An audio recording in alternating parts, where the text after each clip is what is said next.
الرحیم معزز chairman NEPRA authority اور نہایت ہی قابل احترام سامعین جو ہمارے ساتھ یہاں پر اور ورچولی موجود ہیں، السلام علیکم اینڈ گڈ آفٹرنون۔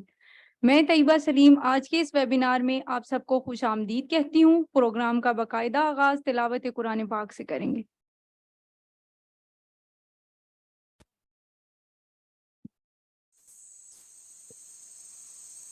بسم اللہ الرحمن الرحیم۔ اللہ کے نام سے جو بڑا مہربان نہایت رحم والا ہے۔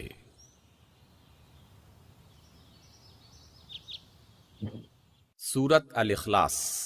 قل هو اللہ احد، آپ کہہ دیجئے کہ وہ اللہ ایک ہے، اللہ الصمد، اللہ بے نیاز ہے، لم یلد ولم یولد، نہ اس کی کوئی اولاد ہے اور نہ وہ کسی کی اولاد ہے، ولم یکن له کفوا احد، اور کوئی اس کا ہمسر و برابری کرنے والا نہیں ہے۔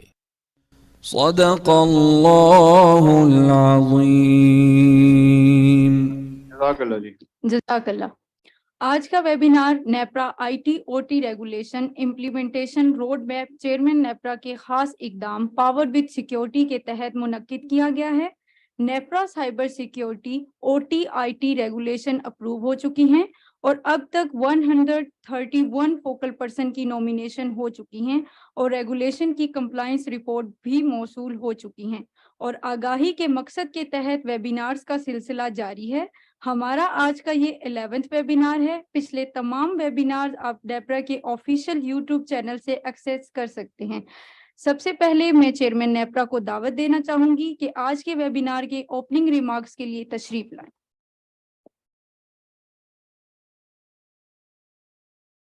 بسم اللہ الرحمن الرحیم۔ ٹو بی آنیسٹ ہماری آئی ڈی ٹیم اتنی تیزی سے یہ والے ویبینارز کروا رہی ہیں کہ مجھے لگا کہ ابھی چند دن پہلے میں یہاں پہ تھا، اسی ٹاپک پہ بات کر رہا تھا تو آپ لوگ تنگ آ گئے ہوں گے مجھے سن کے اس موضوع پہ۔ ہمارے ایکسپرٹس یہاں پہ رضی اے فاروقی صاحب یہاں پہ موجود ہیں، تو میں ایک فاروقی جو ہے وہ اسٹیج دوسرے فاروقی کے لیے خالی کرتا ہے۔ تھیم بڑا سمپل سا ہے کہ ہم اپنے جو پاور ایسٹس ہیں جو کہ بڑے ایک نیشنل کریٹیکل انفراسٹرکچر ہے اس کو پروٹیکٹ کرنا چاہتے ہیں۔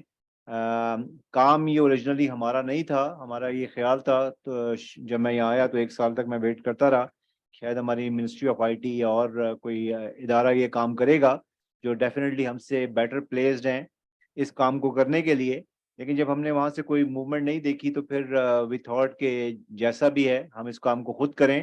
آئی نیور کلیمڈ کہ ہم کوئی اس کے لیے بیسٹ سوٹڈ لوگ ہیں یا کوئی عقل کل ہے اس پہ، لیکن some thing is always better than nothing. تو ہم نے اپنے لاسٹ سپٹمبر میں اپنے جو ہمارے آئی ٹی او ٹی کے ریگولیشنز ہیں ان کو انٹرنل وزڈم سے اور کچھ باہر کے لوگوں سے بھی ڈسکشن کے بعد اس کو فائنلائز کیا، اور اس کے بعد پھر ہم نے ایک نیپرا میں انٹرنل ایک سرٹ بنایا، اور پھر ہم نے ویری گریشیسلی ہمارے جو 12 لوگ ہمارے ساتھ کنیکٹڈ ہیں ہمارے ایڈوائزری بورڈ میں، ہم نے پاور سیکٹر کا سرٹ بنایا، اور ابھی ہماری 3 اس پہ میٹنگز ہو چکی ہیں، ہر مہینے ایک میٹنگ ہو رہی ہے اور it's going fantastically well.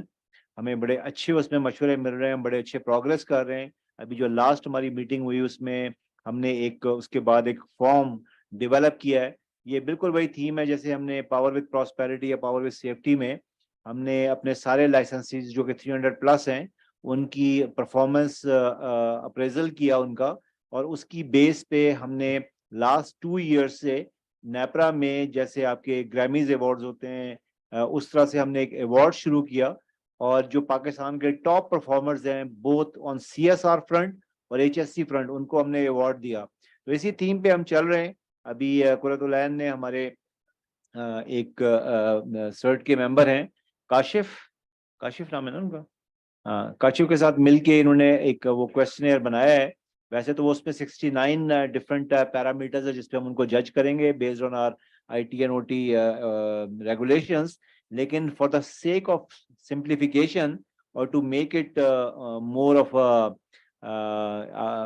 Practical assessment tool ہم نے 20 پیرامیٹرز کو شارٹ لسٹ کیا ہے जो कि इनिशियल फेज पे हम उनको उस पर इवेलुएट करेंगे, और थीम यही है कि गोइंग फॉरवर्ड इंशाल्लाह जो टॉप परफॉर्मर्स होते हैं उनको हम यहाँ बुला के इंशाल्लाह अवार्ड भी देंगे, उनको रिवॉर्ड भी करेंगे।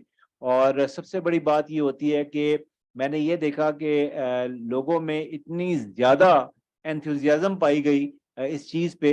मैंने आपको शायद जिक्र किया था कि अभी चंद महीने पहले एक K3 प्रोजेक्ट है न्यूक्लियर का, उसका इफ्तिताह था। तो वहाँ जब मैं गया तो मुझे ये देख के बहुत ही खुशी हुई कि उन्होंने कोई 18 फुट एक लेफ्ट और राइट पे एक होर्डिंग लगाई हुई थी छत से ग्राउंड तक, जिस पे लिखा हुआ था proud winner of NEPRA's CSR gold award. तो उस पे बड़े अच्छे हमें कमेंट्स भी आए।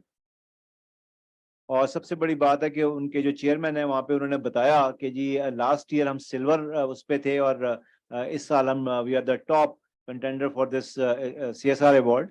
और उस पे प्राइम मिनिस्टर साहब और हमारे मिनिस्टर पावर थे वो बड़े उस पे खुश हुए। इसके अलावा अभी चंद दिन पहले मेरे पास NG एक कंपनी है जो कि बेल्जियम बेस्ड और फ्रेंच भी हैं उसमें। वो one of the top power companies in the world, जिसके बेतहाशा एसेट्स हैं ऑल ओवर द वर्ल्ड।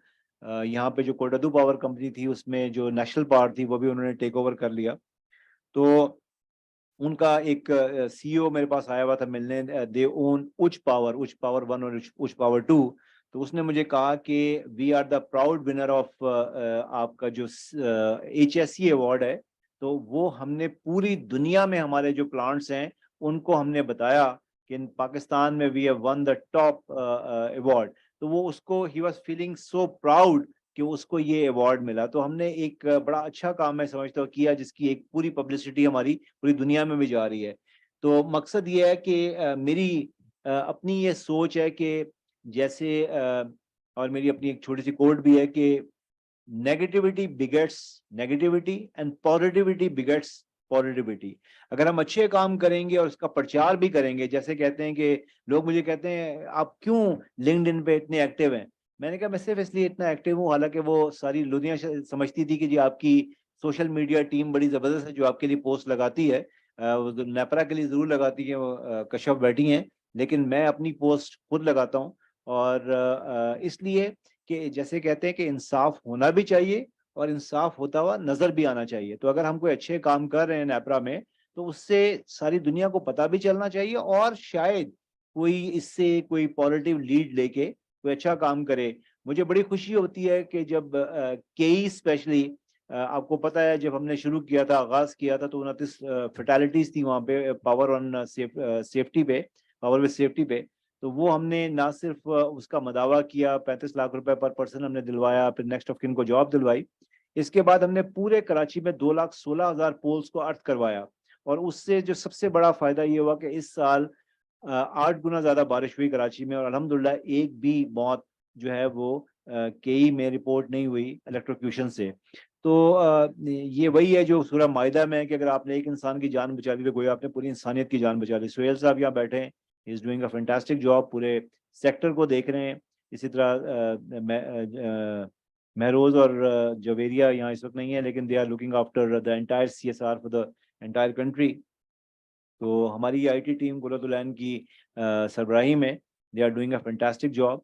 तो मैं अब इसको अपनी टॉक को यहीं पे समेटता हूँ और let the experts talk. Thank you very much जी, बहुत शुक्रिया।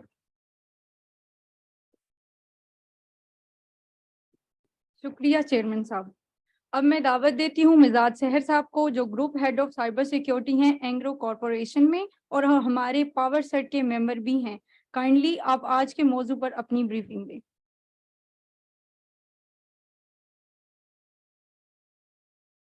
जी, अस्सलाम वालेकुम everyone. Am I audible to all? जी जी बिल्कुल, लाउड एंड क्लियर। जी sir. Okay, great.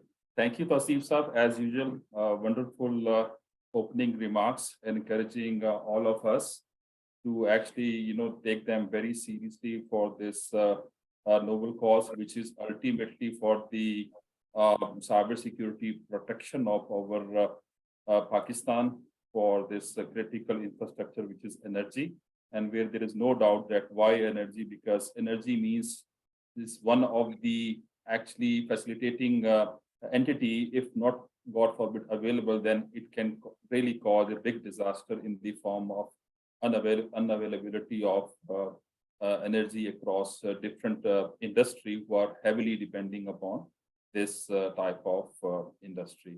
So my name is, just for those guys who are new to me, my name is Mehzad Sahar.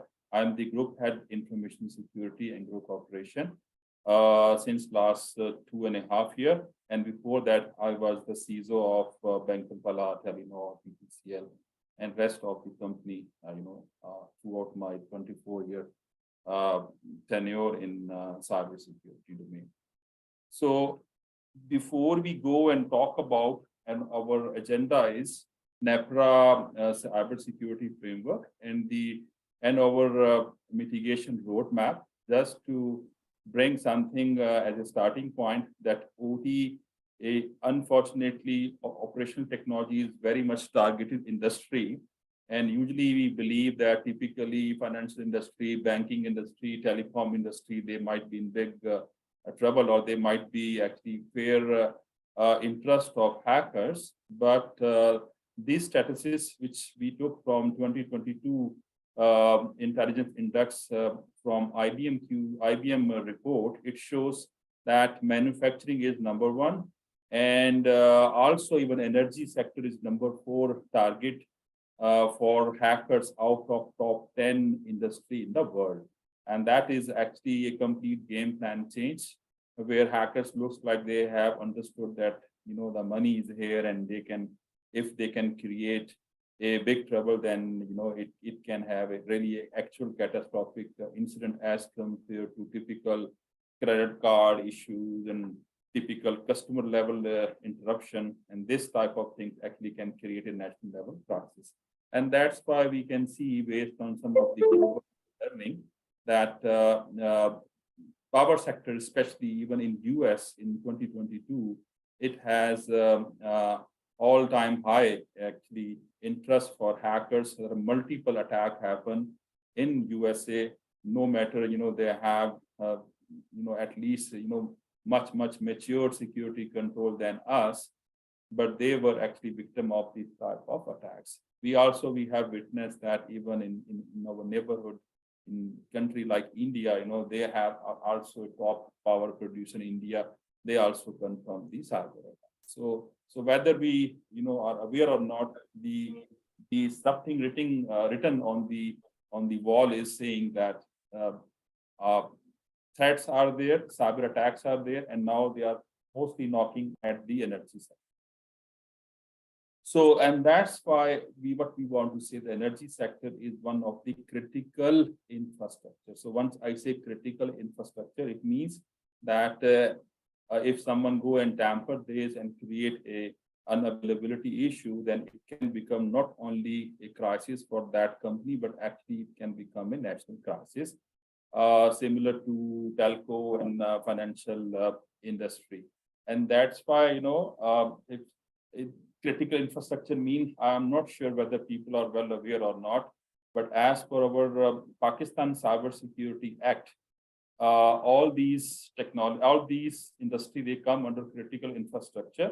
And if they will found someone is trying to actually attack on this type of industry, as per our Cyber Criminal Act, the penalty is millions of rupees, and even it can introduce imprisonment in the jail. So it's very like the highest penalty available as per our current cybersecurity law. So one should be very much careful while trying to actually show some kind of attack against this critical infrastructure, including energy, that the consequences or implications are not normal ones. It will not be taken like a normal hacking. This will be considered attack against the critical infrastructure of Pakistan. In this slide, before we again go and talk about NEPRA, the last slide, just to set the background, is if we look at these three major industry, manufacturing, electrical, and chemical, this report which I took from Dargus, it shows electrical industry or energy perspective, most of the attack type is actually loss of availability. So the hackers will love to create a disaster while making sure that these critical services should not remain available, or they can create a kind of integrity issue where the loss of view or the loss of control will be exercised to create the disaster under this type of industry. So that is the common, I will say, matrix across energy sector. So now let's zoom into what NEPRA has introduced. The first ever cybersecurity framework for the energy sector. It is divided as per this slide across 10 sectors, 10 domains. So then these domains actually they require individual attention and implementation plan to make sure ultimately all licensees should become actually compliant to, and ultimately for the benefit of not only their security but for the country level critical infrastructure security. So whether it is IT, OT security policy, system control implementation, regular security assessment, integrity, confidentiality, authenticity, or authority monitoring awareness, all these are, to be honest, they are not like something very unique. They are common domains if you go and choose any framework in the world. So whether it is IE 62443, which is very much OT related framework, or NIST, actually, OT framework, and even you forget OT, a typical IT control like CIS, NIST, relevant to IT, all are mostly talking about the same type of domains and their the relevant clauses which we are going to discuss. So today in my talk, what I will do at Angro, we have of course we have our own two subsidiaries which are Kadarpur Angro, and one is the third Angro. So, and what I'm going to tell you that learning from these clauses, what are the global best practice which we are trying here? What are the interpretation of these NEPRA cybersecurity clauses which we are trying to implement? And so basically these are all like best practices, the lesson learned from our overall experience and learning from different framework, and of course the major framework which is the regulatory requirement is NEPRA. So with all this, I will talk more about our understanding, where not necessarily, of course, in the beginning everything is compliant. But the most important things is that things are work in progress and they are on a systematic roadmap. And at the end, I will show the systematic roadmap. So first, I will explain our understanding of all these clauses, the methodology, as I mentioned, learning from global experience, and then eventually will lead towards crafting a roadmap, which will be showing roadmap something like a quick win, like someone can achieve in short time, something which you can achieve in medium time, and something which we can achieve in the long term. And the roadmap you will find will be moving around improvement across 3P.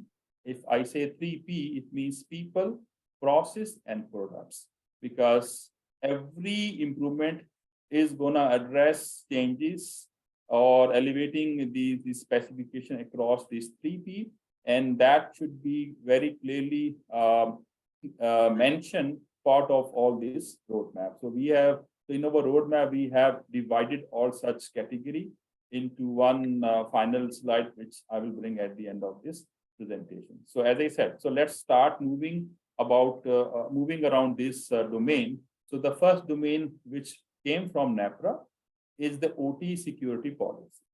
So the first thing, if we understand from this slide, is that no matter we may have wonderful plan, but if there is no proper policy crafted, things will remain in the air. So what NEPRA they have done, they have insisted about all these different clauses, which will come as a subsequent clauses in the upcoming slide, where they have touched, the maximum possible subdomains where a fair attention is required. And before even we go and talk about having a OT security policy, the policy itself, it starts from having a complete department or the head of the department in the form of Chief Information Security Officer. For us, this is very much important, and we adopted this like 2.5 years back at Engro, that nothing is possible unless you pull the right guy at right position and give him empowerment. Because we might be having multiple plans, but if there is no senior level executor, all these plans, might be remaining in a discussion forum only. So this is the key message, that no matter, we can start with a very lean organization, a very small team, let's say one head and two guys, reporting to him.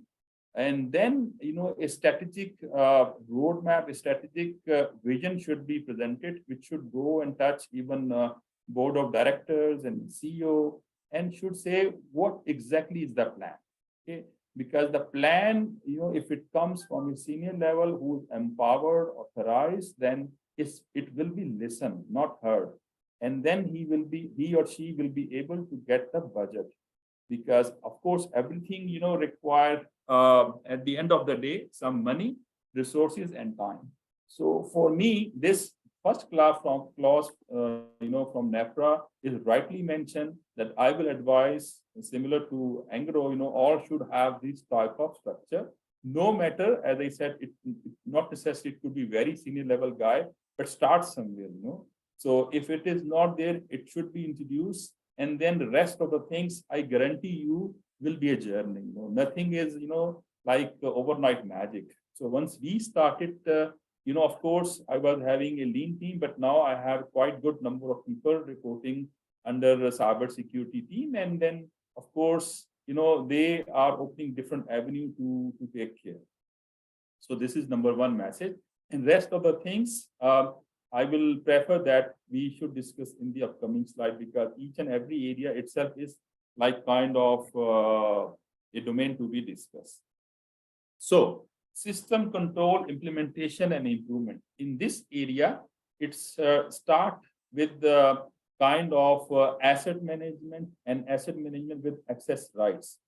So I give you example, if you go and select any, I will say, framework, like whether it is NIST or I-62443, it is very important that they say, before you go and protect anything, you should be knowing about your scope, your universe, and which is only possible if someone has done a proper asset management work. If I say asset management, it starts from direct asset identifications across IT and OT, where one should know what are the vendors, what are the different OEM and their different versions available across the, let's say, energy sector. So in this way, easily you can know that whether you are running the whole plant on obsolete technology or on the up-to-date technology, because each and every version publicly is exposed. If you go and just Google it, you just put the version, you will find whether it, as of now, it is exposed to what type of vulnerability. And then, of course, depending upon this discovery, you can plan well and then pay more attention.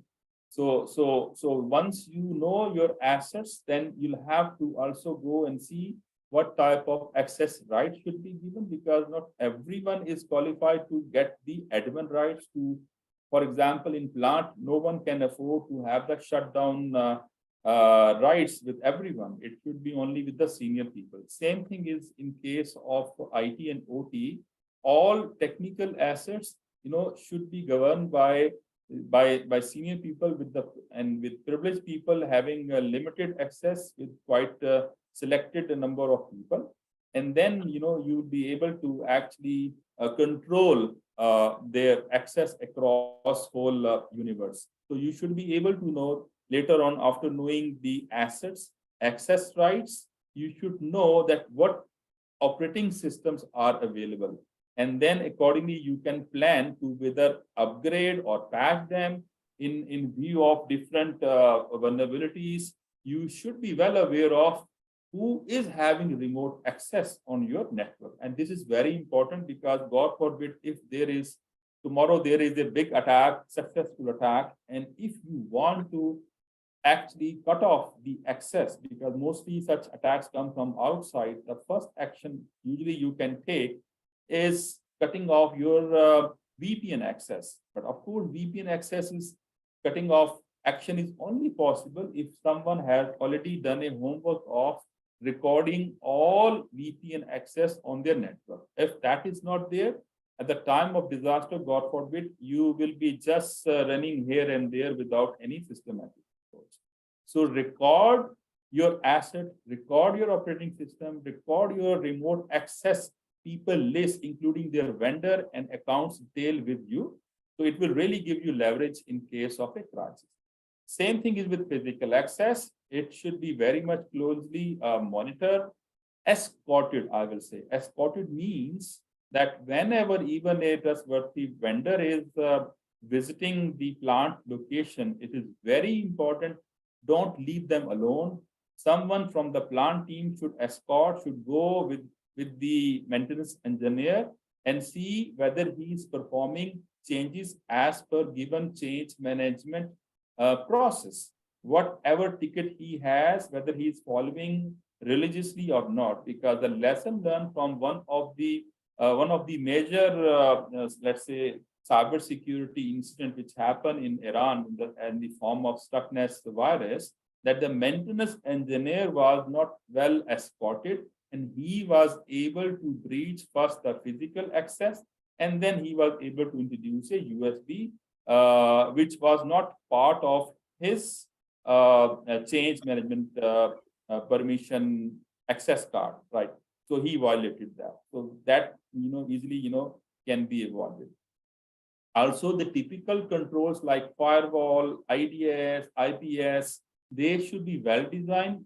In case of a plant, I have seen really that IPS level thing is being implemented. Usually, we are encouraging to have intrusion detection system, which should tell you what exactly happened in the form of detection alert, and the actual decision whether we should prevent this, block this, should come from the on-site plant team, because there might be false positive, and taking or putting something in the name of preventive control in an automated way can actually create a kind of, I will say, a incident in the form of unavailability of critical services.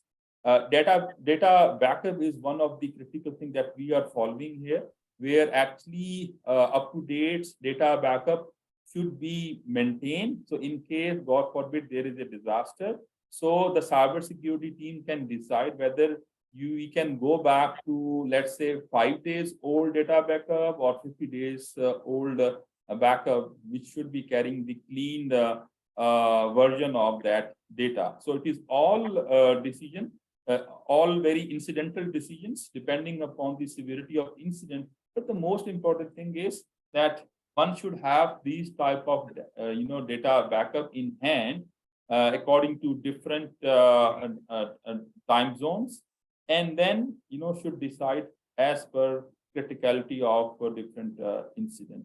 Training, which is of course one of the major thing, is that don't leave your plant team without proper cyber security training. This is very, very important, because cyber security, it is not a one-man show, or it is not an information security small team show. It is globally known that cyber security, it is an organization-wide responsibility. And in case of a plant, a typical engineer who's already a technical guy, not like the non-technical guy, the engineer is supposed to know the same way, they are supposed to know HSE standards. They should know at least the foundation level of cybersecurity, issues and their required mitigation. So I give you example. If we are giving training to our team members who are from cybersecurity team, yes, they go and they are, getting IE 62443 foundation level training as of now. But we have a plan to give the same training to our plant team members. And not only that, there are different segregation, like in IEC 60443, one of the training is only talking about those people who will take the responsibility of the operation of the plant.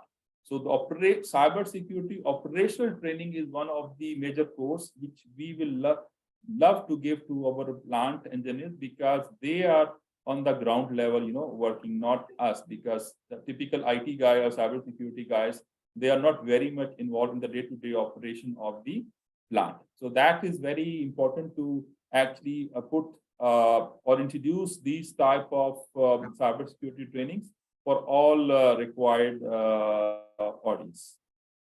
Third thing is regular security assessment. And this is very important because in cybersecurity, unfortunately, no matter we say today we are secure, just after 1 hour, unfortunately, it could be insecure. Why? Because multiple vulnerabilities are being discovered across the world on daily basis. So there is, no ultimate path. And usually I say in my office that we should always remain humble in a way that, there is no over promising. We start our day with the strategy. We will do whatever is possible. We'll try to detect and prevent. But there is, of course, something which could be beyond our knowledge. We call it zero-day attacks, and for that, the most important thing is that if we cannot prevent them, at least try to detect them because of any abnormal behavior. So I give you example, like no matter the zero-day attack for which no patch is available and you cannot simply go and patch the vulnerability. These zero-day type of attack, they have always alarms. The alarms actually give you a hint that there is some suspicious activity going on. And based on this, you can still avoid big damage. So the message here is based on continuous security assessment approach, you can keep on detecting abnormal behavior, no matter you don't have the radar system to understand the actual threat signature, but it can still trigger a lot and where you can avoid big damage. It's like, if there is a smoke, then you can feel that I need to arrange fire extinguisher, assuming there is a fire. And so no matter you don't know where is the smoke, and then it can give you hint about the location, actual location, actual place of the smoke, and then you can plan very well accordingly. So what we do, actually, the security assessment is a continuous journey in our company where we have a proper vulnerability assessment entity under me, and where we keep on checking the IT infrastructure, and that is the current one. And also we are working on scanning our OT assets, where, to be honest, OT assets you can't scan the same way usually you scan IT assets. Because IT asset you can afford with a certain payload. You can just put a IP address, and then you can try with the help of putting right credential, you can find out a good report about its relevant vulnerabilities. But in case of OT, that is more sensitive because resources are very limited there. So you can't run the same vulnerability scan against your OT infrastructure. So for that, you'll have to actually come back with a different strategy, which we are also analyzing. And yes, it is written there as per NEPRA that you should do this once a year. But to be honest, that is the minimum requirement. As far as, we own the asset, we own the services. And as far as the vulnerabilities are evolving on daily basis, so I will highly recommend like at least a quarterly scan, at least within IT should happen. And for OT, a special methodology should be introduced to pay attention for the vulnerabilities. There are some solutions, to be honest, where actually, at the OT level, you can put on the gateway level, and it's called like gateway level virtual patching. So rather than actually patching your 10 years old OEM infrastructure, you can put this at the gateway level, and that system will fight on your behalf and will assume that the required patching stage has been achieved. So ideally, all patches should be installed, but in case there is a reservation, and to be honest, mostly OEM, they have the reservation. They, all over the world, they don't allow to actually upgrade their system with the same speed with the IT is doing it. Like, so that is a big difference between dealing with the OT vulnerability management and the IT vulnerability management. So there are different workarounds. We are also assessing. Yes, ideal is that you go and upgrade with the help of required patches. Otherwise, put controls which are compensating control in the form of a gateway level control which can defend against these type of vulnerabilities.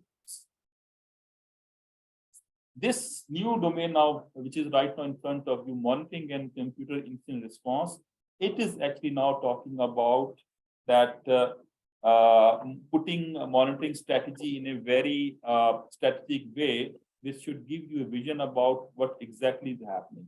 In case of IT, yes, it is a matter of putting different sensors, syslog, and then they can go to a centralized SIEM solution to correlate and then do analysis for millions of log and then transferring or translating them into a security incident. That's great. But in case of a OT, as I said, you cannot follow the typical IT monitoring approach. So I give you an example. One of the methodology which we are also sensing is like no one typically allow any OEM to touch or introduce any agent directly on OT infrastructure.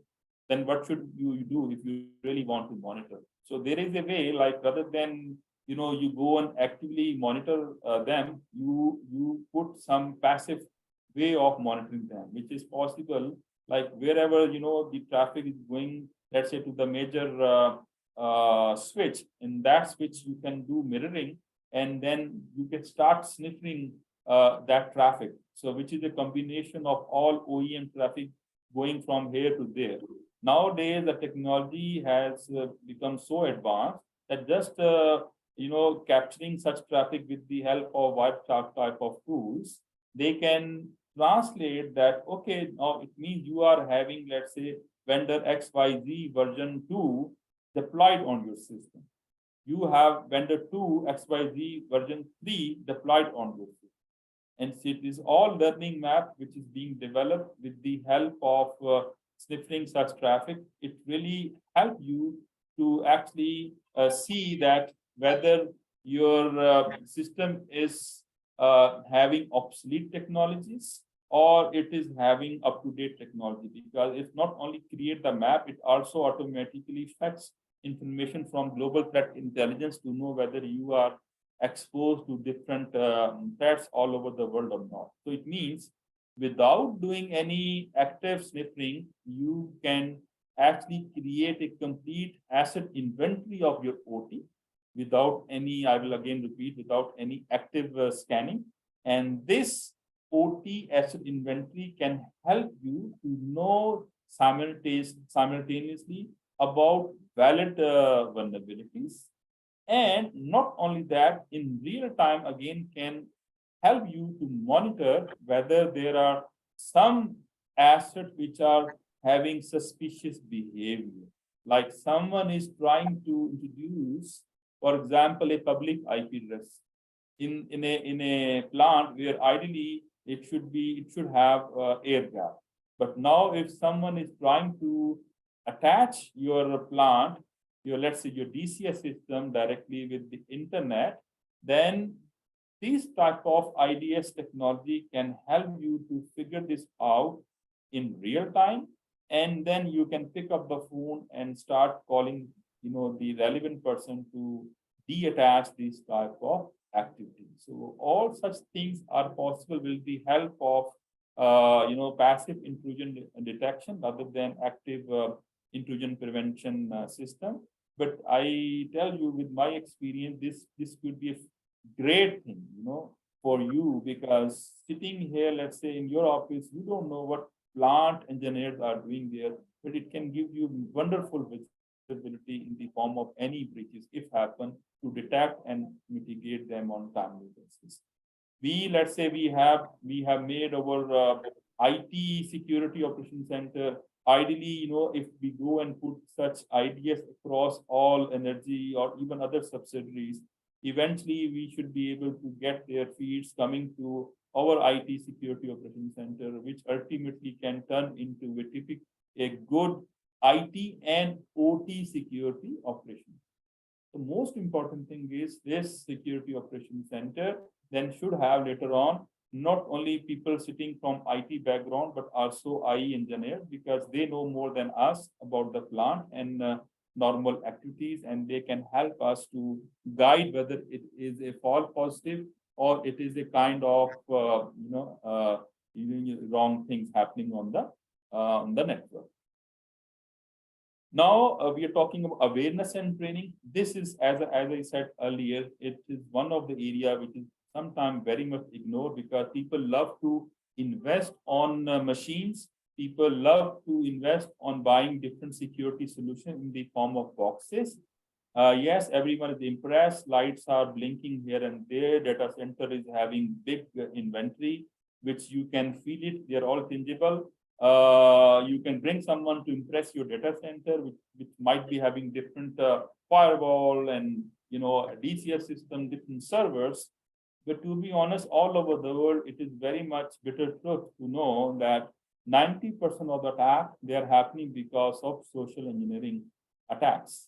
And social engineering means someone is able to crack the human firewall. Someone is able to make our plant people fool to get things done. So that's why we take it very religiously. We have security training program for our all, let's say, employees on daily basis. On weekly basis, we share slides about typical hints about their password policy, their authentications, their OTP, their phishing attacks, how to handle their WhatsApp group. All common sense, which unfortunately is not common. Usually we say, if that is being exploited, these type of tips are being provided on a weekly basis, monthly basis.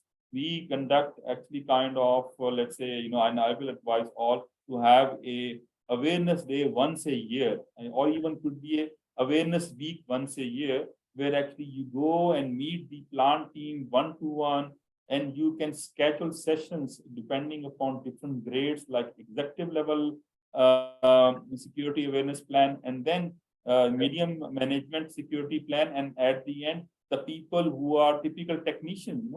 I remember in one of the session for technician, my whole awareness plan was in Urdu, and we were talking in very layman terminology about cyber security threats. So this is very important that we'll have to touch not only executive but also the layman, the actual boardman, the technicians, to convey the message of cyber security. Conduct phishing simulation, and that is actually one way of gauging whether your message is being absorbed across the board or not, because it could be one-way communication. Maybe you believe that you are doing a great job, but God knows people are not paying any attention. So I will encourage, similar to us, you people should do on monthly basis phishing simulation, which should tell us where are the fish-prone users, because phishing, as you all know, I must be aware, that is one of the major way of entering a plant, no matter it has, let's say, so-called air gap. So with this, someone can enter. Usually people attack IT system with the help of phishing, and then assume the same IT system one day will go and have a journey inside the plant. In this way, if your IT system is compromised with the help of a phishing attack, God forbid someday, if for some reason it has connection with the OT plant, then it can compromise, and then of course it can meet the ultimate wish list of threat actors. So please don't take it lightly. Security awareness is one of the major things which you can do instantly, and I will say the short-term plan that should be introduced very quickly, from top to down.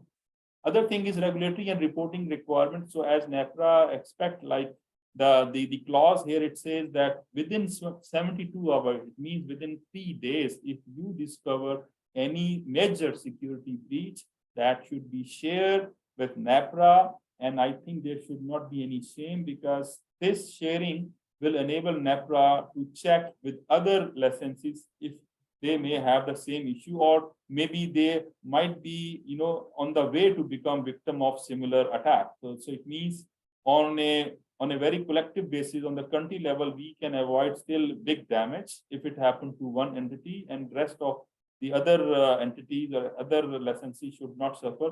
That is only possible if there is a fair mechanism of sharing major security incident with our regulator like NEPRA, and then assume that if you will get the actual blessing rather than trouble. So that good confidence is already with NEPRA, and where good brains are sitting there in the form of CERT members, and they will love to actually give strategic level advice in case there is a major issue. Power CERT is one of them, which Tawseef Saab, the chairman Saab mentioned, that this is a great initiative. Not every, most of the advanced countries, they have power CERT, but in Pakistan level, it is a new idea. Our national CERT is being built. And what we believe, the power CERT actually will play a fundamental role to feed the energy sector related incident towards a centralized entity, which ultimately will be able to report to national CERT.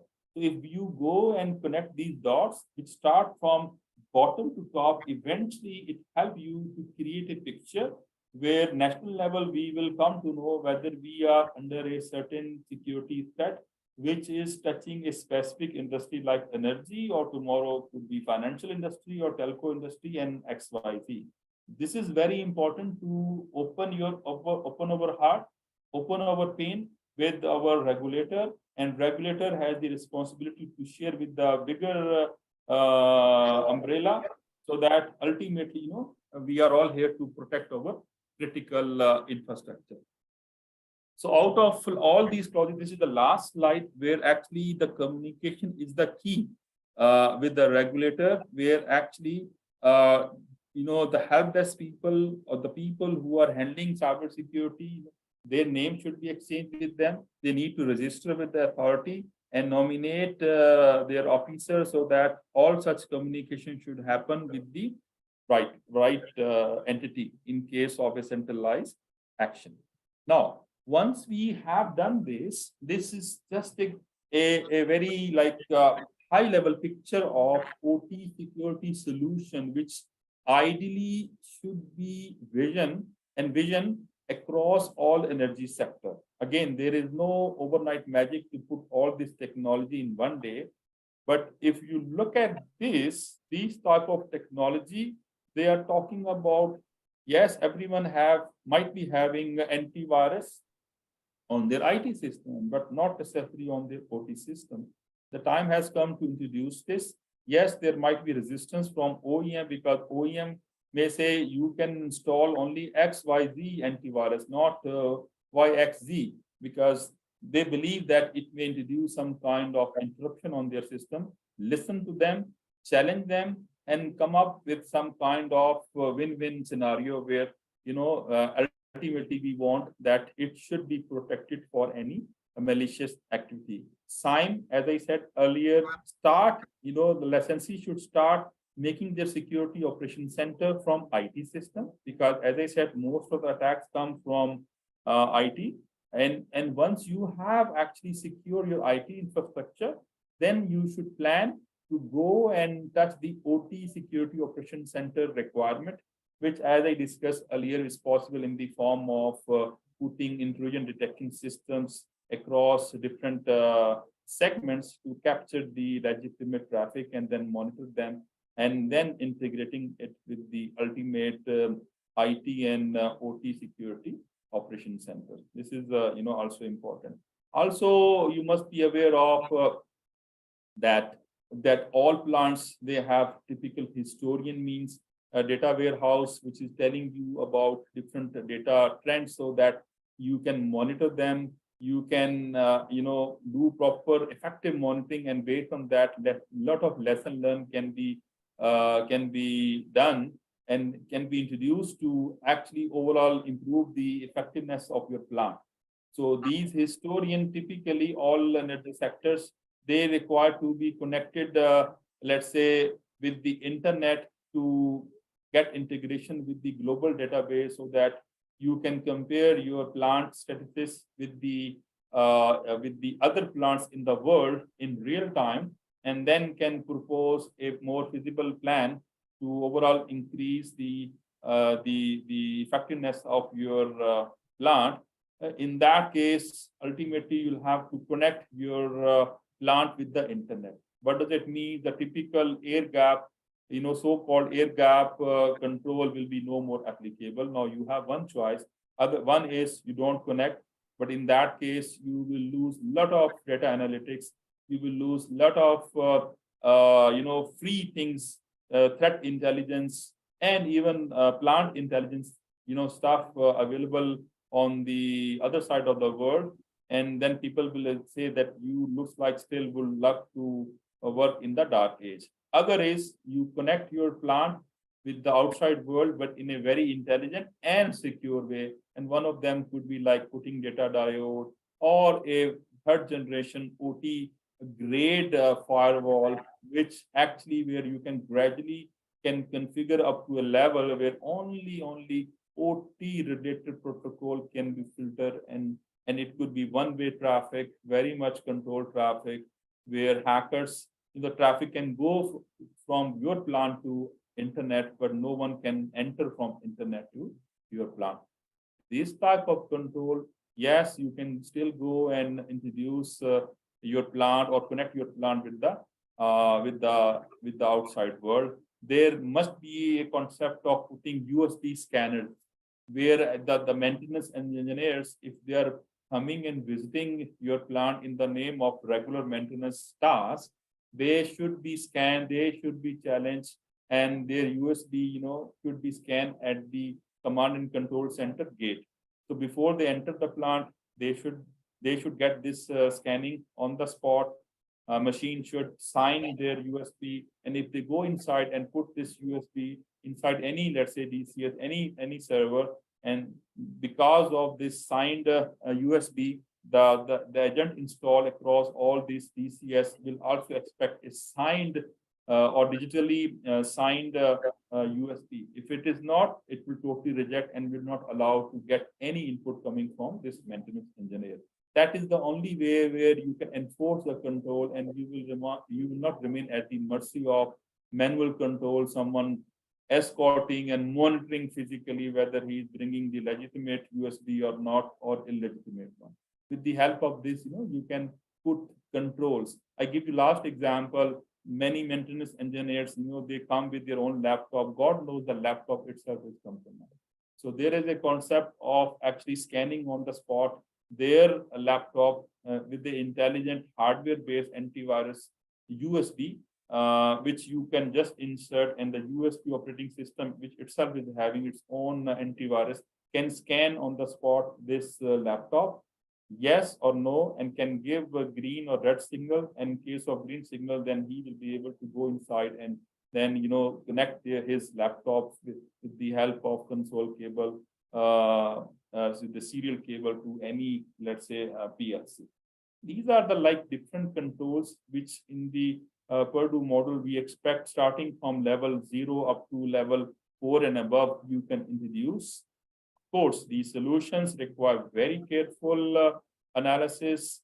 This also is a heavy investment, I will tell you guys, because in IT, I give you example, a typical firewall, maybe it is a matter of, let's say, $10,000, but in case of OT grade firewall, the bill is high, so we'll have to understand the OEM related resistance, the OEM limitations, where typical all OEM, they are loving to sell their, things from their own offering. So they will love to reject. If even though you have a wonderful solution, they will love to reject your solution and will insist you to buy something from their own shop. I give you example, Active Directory is, for me, it's very easy thing. But if you need Active Directory implementation under OEM network, they will love to say, no, you'll have to buy from us. So no matter it is the same version, but they will charge you like 10 times more than a typical Active Directory is being deployed. So yes, there is some kind of unfortunate monopoly in the market, but we'll have to, bear it. We'll have to challenge them, and with very good negotiation, ultimately the plant team and the cybersecurity team, if all sitting together, they can come up with a comprehensive, feasible, and a cost-effective plan. One more thing is very important: the cybersecurity team should work and work in parallel with the plant team as one family. If there is a mental actually bonding with each other, then they can negotiate well with the OEM team, because who are mostly trying to throw their solutions, which are very costly, and which is only possible, i.e., bring their engineering experience, and the cybersecurity bring their, of course, cybersecurity experience all together, then you go. So don't allow your IM team members to directly interact with the OEM vendors separately. Always go jointly, and then bring some ultimate solutions out of this all bouquet of security solution, which are more relevant to your plant security health process. So this is my last slide, and which is the summary of all this discussion. So as I mentioned, that we'll have to work, and this is what we are doing. We'll have to work across all three: people, process, and technology. And technology, I call it product also. That's why I call it 3P. And then, as I said, there is no overnight magic. So you'll have to divide their all of logical control, mostly coming from, let's say, from NEPRA requirement, into short term, medium term, and long term. So in the short term, as I said earlier, at first bring your CISO, bring your cybersecurity department, create the organization structure, and let them bring a proper security strategy in the form of a security charter and objective. If it is there without any investment, further investment, the most important thing is you can start working on training and awareness. This really gives you a big edge across the whole organization, because if your CISO or your team is very good in communication, they can start working with the executives, with the medium level team and the technician team, so that they should start understanding now there is a proper cybersecurity team. And tomorrow, if you win their hearts today, and tomorrow if you go with the budgetary requirement that you want to implement, then everyone will start trusting you. Because if you go directly with the budget, no one will understand. So you have to actually win and show your presence with the help of security awareness sessions directly conducted by your own team and yourself if you are a CISO. That's very, very important. And of course, you then will have to make your complete security assessment team. We have introduced our own security ethical hackers who are performing audit in the long term. And then we introduce, once we have made, let's say, starting from IT, Security Operations Center, and you'll have to introduce your team under the SOC. And eventually in the long term, as I said, we are also working, not yet done. In the long run, you'll have to work on building the OT and IT Security Operations Center, and where actually you should have very clear vision of having the complete organization structure, showing the 3-year plan. At the process wise, a very important thing is, like, we have made, for example, our IT security policy, let's say sponsored and approved by top management. Doesn't we realize that the OT is a different animal, and then you should have a different OT cybersecurity policy, which should touch the basic domains like asset management, access control, risk, vulnerability management, monitoring policy, incident management policy, business continuity plan. So this is the area for which we are working. And I advise all auditees to start working on for this, because if you don't have the policy, then no one will listen to you. The most important thing is that learn from all clauses of NEPRA, and then make down your comprehensive OT cybersecurity policy, which should turn and should speak even NEPRA language in addition to other security standards. Once it is developed, signed by top management, I guarantee you there will be no more hurdles later on. Last but not the least, the product or technology area, as I said, you can start working on your physical security with the help of physical security controls, next generation firewall, OT grade firewalls, antivirus, not only under IT, but now under OT infrastructure. Patching strategy is very much important because most of the plant all over the world, like 1 decade old patches are missing. This is common, but I think the time has come to start paying attention to this. This is the global threats. Segmentation is very important because not everything should be put on the same segment, the same subnet.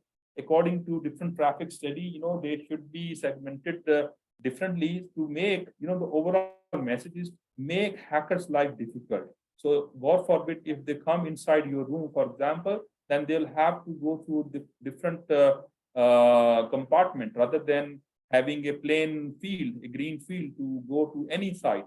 So this compartmental level control is only possible if someone go and do a proper analysis of traffic and then propose segmentation and hardening accordingly. That is very much important. So with all this, you can see the long-term and medium-term and short-term plan. I will repeat, there is no overnight magic, guys. Start somewhere, especially with the organization and having your head, and then systematically you can reach a very, very mature, journey and can accomplish a good success to secure your organization, not only for your company, but actually eventually for the overall security of our beloved country. Thank you so much, guys. If you have any questions, please let me know.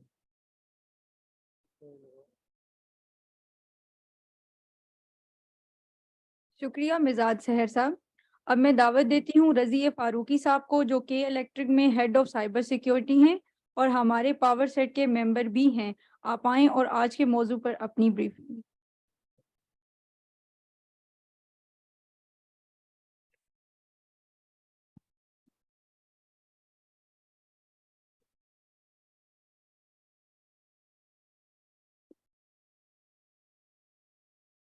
Ji, assalamu alaikum. Can you guys hear me? Ji, assalamu alaikum. So first of all, thank you very much, Mr. Chairman, NEPRA staff, my colleagues, and special thanks to you, Mr. CEO, NTISB, for taking the time out to be present here. So without much ado, let's jump into how do we implement cybersecurity and what is the implementation roadmap. Before I get into it, I think it is important to sort of highlight, there's no one right way or wrong. Please work whatever works for you, whatever is best for you. You know your environment, you know your corporation, you can take your priorities. What I can do here is share our experiences as how we are complying with NEPRA regulations. So quickly, who is K Electric? K Electric, as you all know, is the incumbent power provider in the 6th largest city of the world, Karachi. We are the only utility who exist in generation, transmission, and distribution across all the verticals. And we provide power to more than 6,500 square kilometers in excess of 34 million customers, give and take a few thousand. And we have a total strength of almost 12,000, both regular and contractors. So we are a fairly large company. So without much ado, let's go to the second slide. So what is our mission? Our mission is, as you can imagine, is to provide power, to help the economic wheel turn around and help Pakistan develop. Quickly, as I said, we exist in all three. We are the only utility which exists in all three spaces: generation, transmission, distribution. Transmission, if you think about it, we have more than 1,350 kilometers of lines. And that's a lot if you think about it. We have 71 units and 172 power grids. We have more than 8153 MVS capacity, megawatt capacity, and that includes all sorts of mix. So let's quickly get into that. So without much ado, how do we go about implementing the cybersecurity regulations for at one at a time. So first we have the NEPRA IT regulations, which was, as we all know, was published in September of last year. This is the required compliance. Next. Once we have that, we can keep that as an overarching compliance framework. And based on that, we developed policies, our security policies. Now, the security policies are broad enough that they address both IT and OT side. Licensees can adapt the NEPRA provided sample policies. There is a set of sample policies. You can adapt those to your own organizational needs and environments. That can lead to the third, and that is the gap assessment. And this is where it gets interesting. So there are, what we did was, we did it on two types of gap assessments, on the IT side and on the OT side.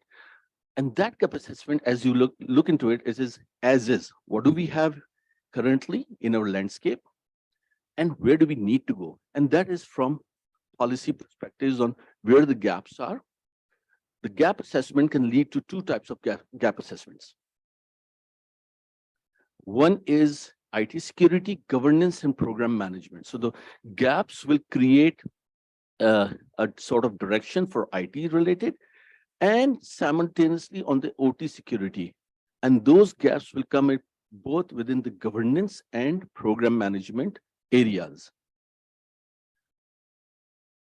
And once we have that will help us create the roadmap. So there will be broadly two roadmaps: IT security roadmap and OT security roadmap.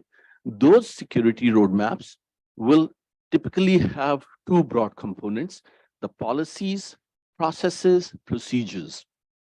And the other one would be tools and technologies. So if you think about it, right from the top, from NEPRA regulations leads to your policies, carry out a gap assessment that will give you clarity in terms of what is missing from what NEPRA is requiring.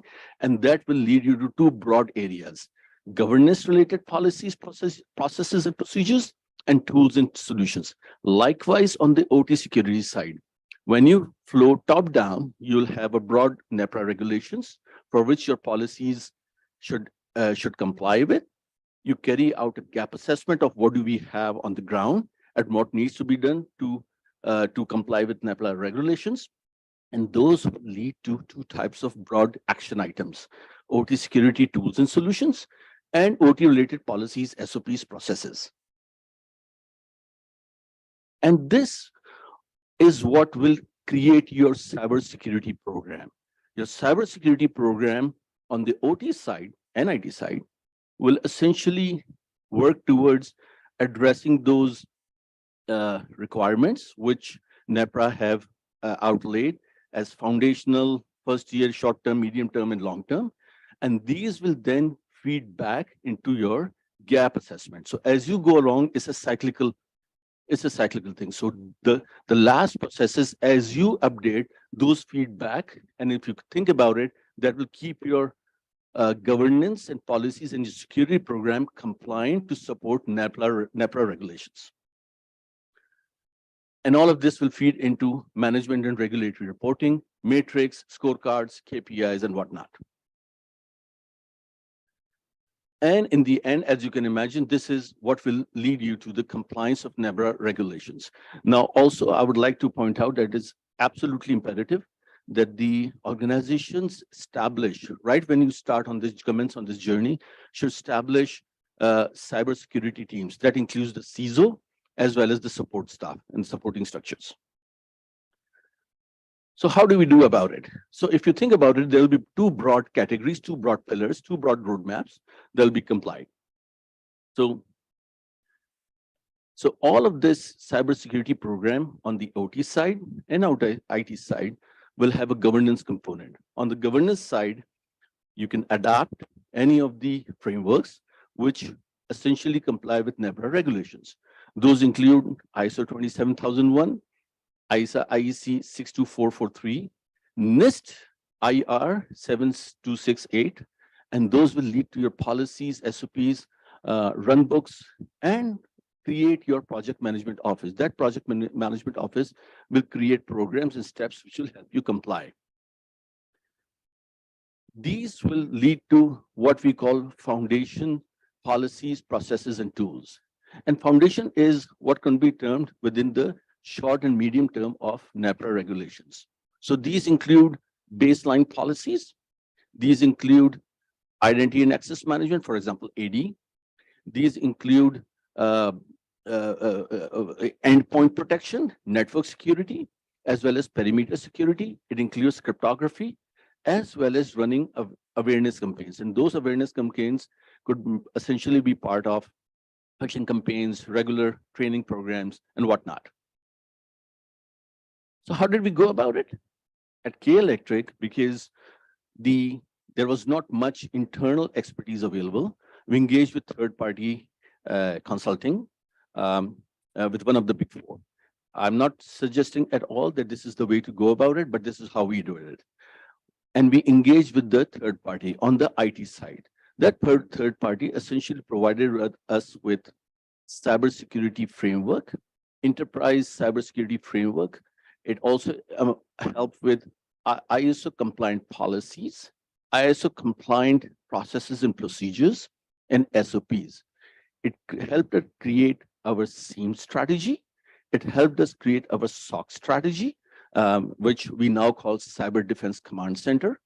It helped us create best practices for secure coding, as well as run books and playbooks.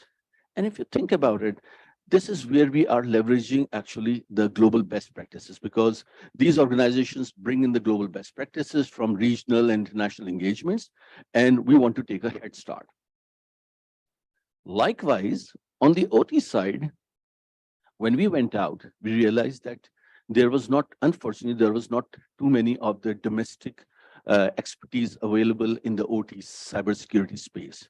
So we went out, we went through a whole selection procedure, and we sort of started dividing into two things. We started off with a third-party cyber risk consulting. That included the C2M2 assessment on MIL 1. I'm not going to jump into C2M2 because that was covered in my previous webinar, which is already present on the NEPRA side. But quickly, C2M2 help us create the roadmap and provide the large domains. Again, these all map directly back to NEPRA regulations. It also helped us create OT threat detection. So for this, what we did was, as you can imagine, K is such a huge organizations. We have like 5 generation plants, 32 transmission sites, 132, we have smart grids, we have 132, transmission sites and whatnot. So we essentially took a sample. We have a sample, which is about more than 1,200 megawatts of BQPS2, Bin Qasim Power Station 2. We took that as a sample site for our generation. Likewise, we took a large transmission site as our OT sample site. Likewise for distribution and IT as well. And we asked these consultants to do a cybersecurity risk assessment. That cybersecurity risk assessment essentially comprised of these actions, OT threat detection, OT vulnerability management, OT SOC strategy. And I think it is important to realize that, and there's no one way, right way, or the wrong way. It depends from organization to organization, but because there are a lot more threat vectors targeting IT infrastructure than OT, from the more sort of public perspective, we'd like to keep those separate. We did the OT SOC strategy. They're also advising us on the smart grid risk management and the smart grid risk assessment on NIST IR 75738. OT incident tabletop exercises. So while we had incident management processes and policies, it was important that we carry out through a tabletop exercise as well, in terms of the run books, the call trees, what does happen when. OT incident tabletop, OT solution roadmap, and critical asset HLRA. So OT solution roadmap was what solutions are there in the market, what do we need to do, and how do we prioritize? And that led us to our roadmap as well. And the last but not least, most important is HLRA. That means high-level risk assessment of components. Now, this is a very specific exercise which is carried out by these international organizations on OT side.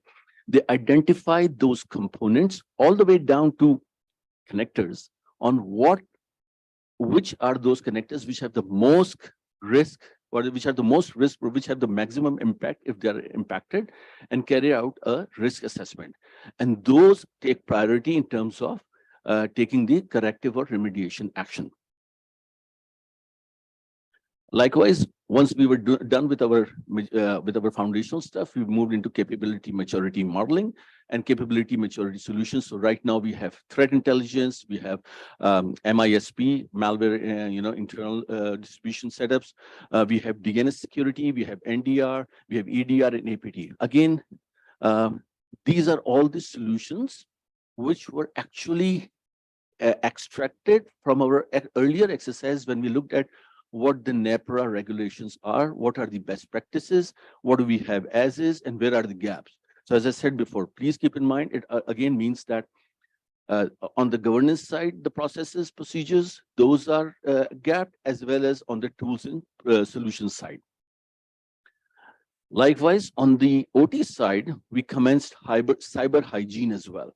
Cyber hygiene is when we looked at the fundamentals of OT side, because as you can imagine, there was no cybersecurity before. So we started off visiting from existing contracts, OEM contracts with the large space. And these contracts, as you're aware, are multi-million-dollar and multi-year.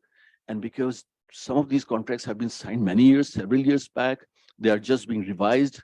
And cybersecurity is a fairly new phenomenon. So we want to make sure that appropriate cybersecurity protection clauses, risks, remediation, there is a sense of responsibility. There is a sense of accountability on the providers as well. So we wanted to update those OEM contracts as well. We wanted to do OEM secure access baseline. So we all are aware that OEM vendors remotely access their assets for configuration management, for operations, for remediation, whatever. And we reached out to them for the likes of Schneider, GE, Siemens, Allen Bradley's, and we said, look, share with us what your global recommended security OEM baselines are, the remote baselines are. And they were very happy to share that. Our engineering teams worked with them. We finalized the designs, we implemented those. So if you think about it, that took our risk away, because then there is a responsibility and accountability on the OEM as well, in the case of some untoward incident. And then we carried out a cyber resilience exercise. So the management and the board was very keen in terms of, because there's no 100% protection, and what if a cyber attack happens, how well we are prepared. So we carried out cyber resilience exercises where we did actual dry runs of, like, our ICS and DCS setups are offline, they have been knocked off, and how do we do? So we actually went through the whole run books of restoring those backups and actually calling up the call trees and restoring those. And yes, that led to identification of gaps as well, in both in process, tools, and procedures, and those led to our corrective actions as well. And all of this essentially feeds into what we call as cyber risk management. So K-Electric is, I think, the first one, if not the only one, who have enterprise risk management function now established. And I report into the chief risk officer, because it's all about technology and cyber risk. So we maintain our own cyber risk threat assessments, and we started threat risk assessment. And what that means is continuous, we established a TVM program, the Threat Vulnerability Management Program, a monthly cadence.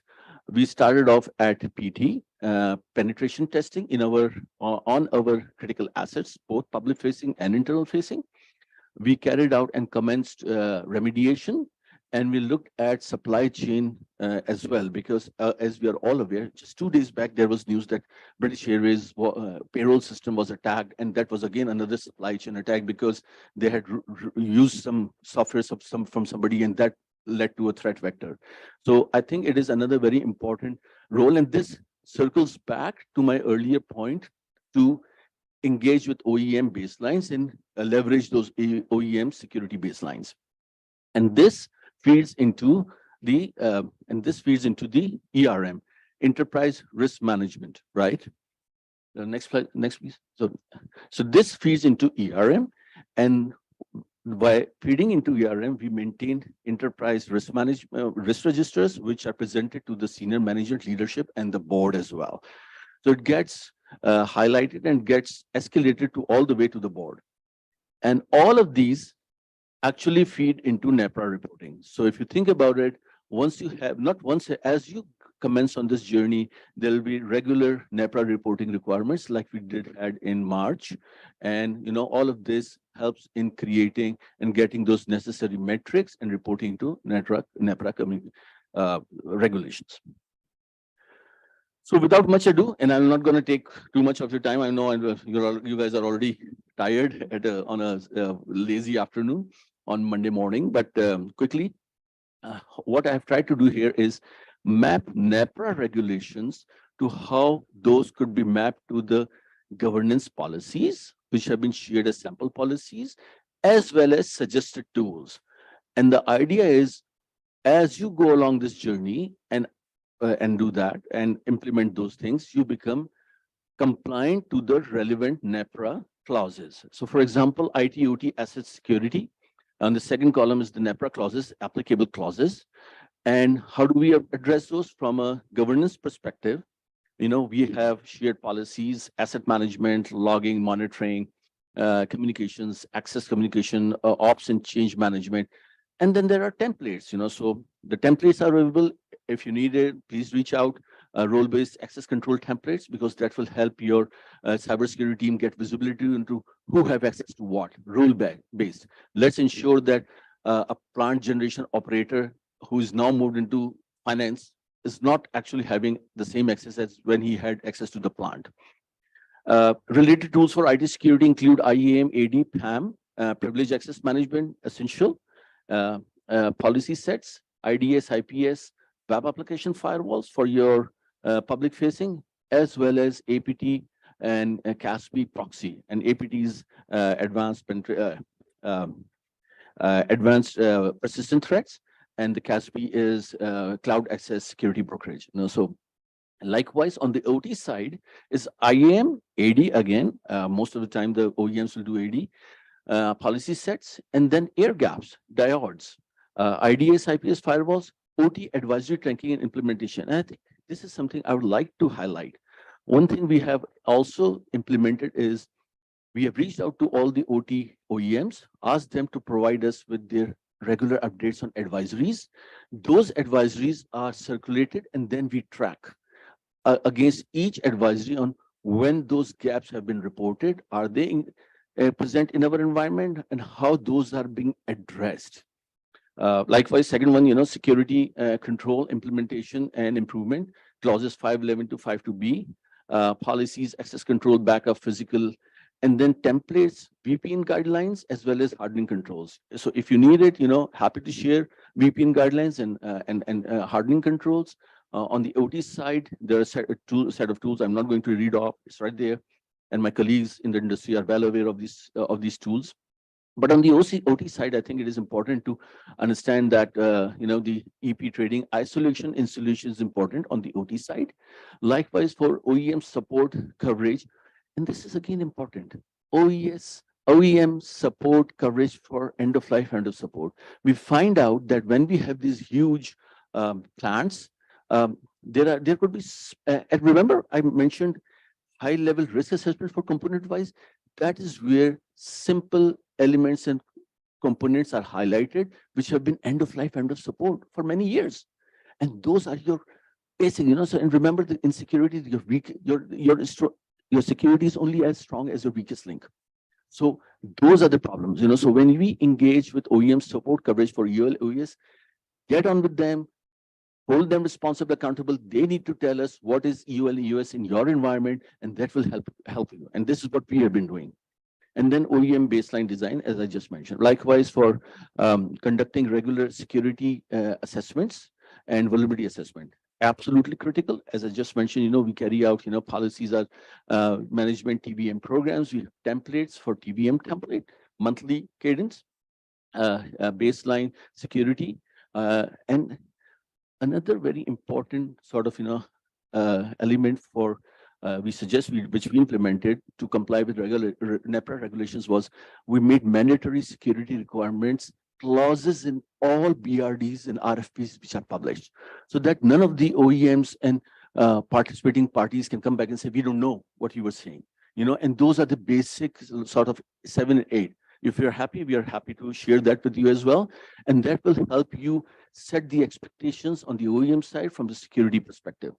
Again, related tools for IT are right there.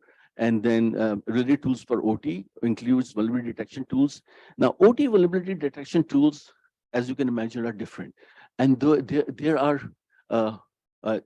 either they are the same vendors with OT specific solutions. So for example, KISS, so for example, the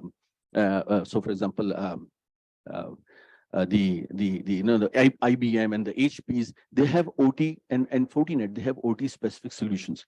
But likewise, there are specific organizations now which are providing and focusing. So and the top two come to mind is Nozomi and Dragos. We are already in the process of acquiring Nozomi, and those are the OT side threat vulnerability management. Again, TPRM, threat risk management, third-party risk management.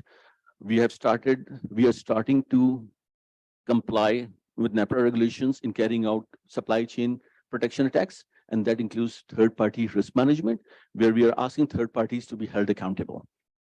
And then OT patch advisory and OT GRC, again to track the governance, risk, and compliance regulations, the high-end critical vulnerabilities, when those are reported, when those are tracked. Trust me, they are running into hundreds right now. They will go soon into thousands, and Excel becomes a problem. So we are looking at OT GRC solutions as well. Again, confidentiality and so again, there are NEPRA regulations, clauses 7A to 7B. Again, I'm not going to read off from it quickly. As I said, the policies are there, and then we have the templates available as well. From the OT side, from the IT side, you have encryption tools, for example, BitLocker, TLS for cryptography, for basic security. But on the OT side, again, OT approved encryption tools. I think it is important. It's again important that the OEM and like these OT vendors have their own encryption standards. So it's important to sort of acquire those and implement those.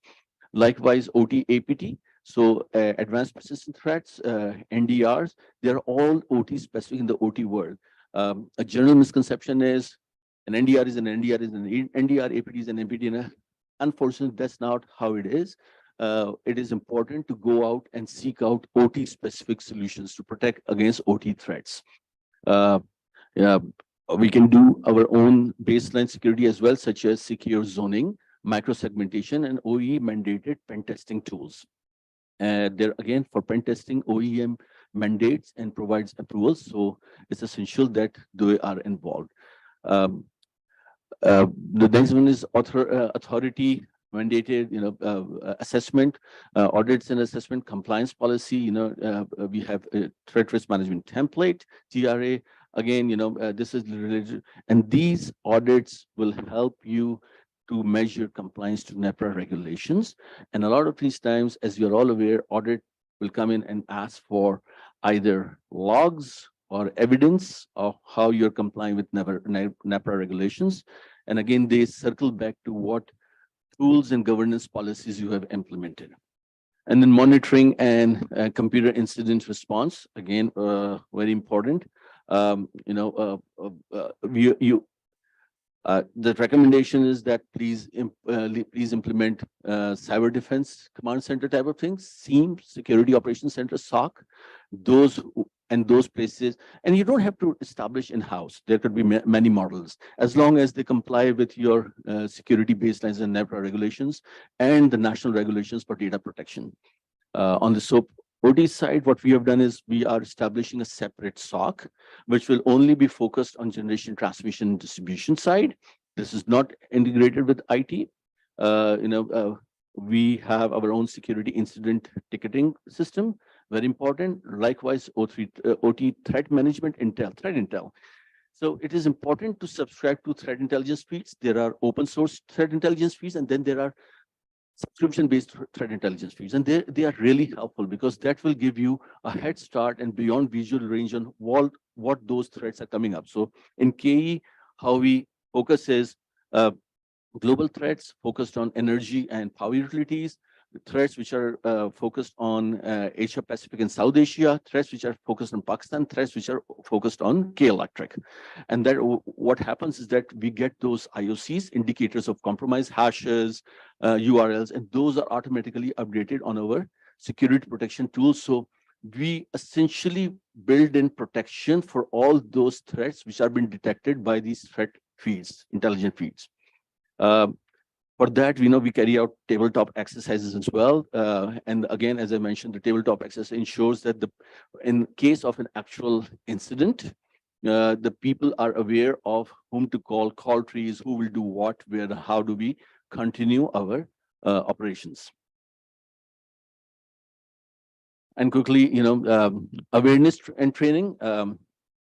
We have the, we have the templates, phishing campaigns.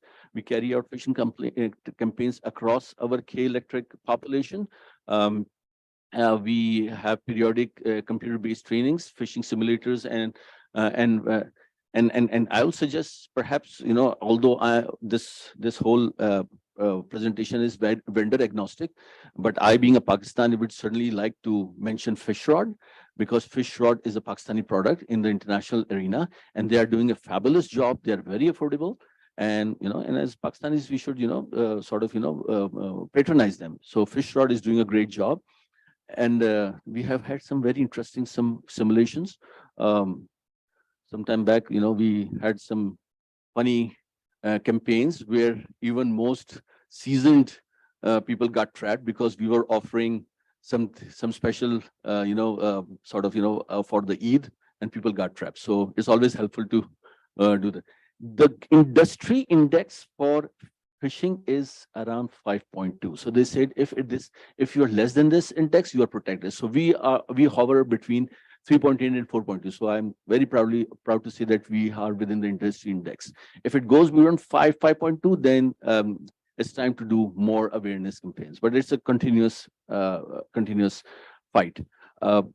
Regulatory reporting requirements, again, compliance reporting, compliance policies, processes. We have our cybersecurity risk committee, and then we are establishing processes where we will be complying with how to report into. We already have informal, but we are now formalizing that. Power cert. As you're all aware, NEPRA have established Power Cert, for which my esteemed colleagues here are members as well. I'm also a member under the auspices of NEPRA, its staff, and Mr. Chairman. And we are trying to pull up the industry as well, and transfer knowledge and advise on cybersecurity, and then communications in terms of how do we communicate to NEPRA and the other stakeholders. Here's just a quick outlook of what it looks like. So once you have a roadmap, this is a sample roadmap, and this is typically 2 to 3 year roadmap. This is presented here because this is one of the key outputs which you will get if and when you go through the gap assessment. Because once you have the gap assessment and you measure those gaps and what you as is and where you want to be, these are the kinds of steps which will come out. So on the left corner are the domains, the 10 domains from C2M2, and those domains, and then as you see from left to right, these are the timelines. What comes. So those are sequential. So for example, there is third-party risk management, there is workforce management, there is identity and access management, and all of those are sort of included in how do we go about. So this will provide you with a roadmap of when to do what. It also helps you prioritize in terms of the NEPRA regulations on short-term, medium-term, and long-term basis. And this is something which we have developed internally, tools to track your journey. So this is something which, so it's always said that if you cannot describe your security program in one page and where you are and where you want to go, then you are not clear enough. So this is one thing which might help you. I thought I will share this with you. So if you think about it, this is a whole sort of a program security. So in the center are your OT assets, ICS, DCS, as well as RTUs, PLCs, HMIs. Around those are the security tools, processes, and governance is built in. So on the right side is your threat risk management, and the governance, which IEC 62443 and which whatever framework you adapt, as well as NEPRA regulations. On the baseline are those, on the south side are the key elements which help you identifying where your gaps are. On the north side is the IAM and PAM on who is accessing to what. And on the left side are the SIEM and SOC monitoring solutions, and which feed into NEPRA dashboard and reporting. And on the north side, it reports into NEPRA as well. This will help you. This is something which we use to get a snapshot of where do we are and what do we need to focus on. So if you color coded, the greens are the ones, and this is just a representative. This is just a sample. This is not the actual. K-Electric has much more implemented. But I thought I should share this. So if you paint green, blue, and brown, or red, you will know where the gaps are and where you need to focus your next efforts. Again, so we have a high-level implementation guides available on request. And if you have time and if you guys are interested, we can quickly go through it. That is clause by clause suggestions, high-level guidelines and tips, which our esteemed licenses can use in terms of looking at how do they comply with the NEPRA regulations.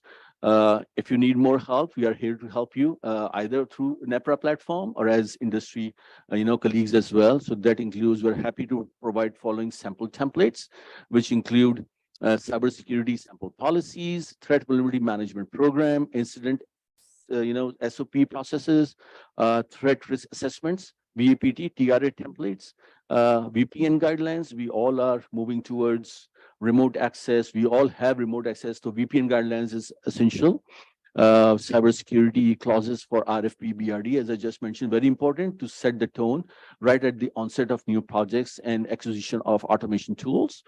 We have teleworking guidelines. So a lot of our users are now working remotely. This is the new trend after pandemic, and I think it's here to stay. And from a cybersecurity perspective, it's important that we have teleworking guidelines. Firewall hardening, happy to provide you for, these are, all templates which will help you harden your firewalls. Firewall hardening, securing production server templates, so we have a standard process of whatever server, either in IT or OT, which goes into production, they have to comply with a set of security checklists. Those are about 20-25 steps. So we want to make sure that it is licensed software, it has EDR, it is antivirus, the ports are closed, only those ports are open which are requested, and so on and so forth. And then endpoint hardening controls as well. We all know that more than 50% of attacks actually are emanate from endpoint controls, which are not there. So, and again, these are all free templates available if you wish it. And these do not require any financial impact on the organizations. You can implement it fairly easily, and that essentially, and that is what it is. Thank you. That's my QR code. Scan it if you want to connect with me on LinkedIn. And yeah, so that pretty much concludes my presentation. I know I have run through it. I can, if you wish, and if you have the stamina, we can go clause by clause as well in terms of tips and guidelines.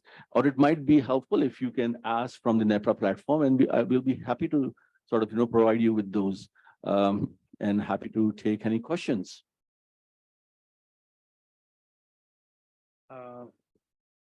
Just simple question, like in OT space at KE, so what are your top cybersecurity risks, and what are you doing to manage them? How effective is the measure that you're taking?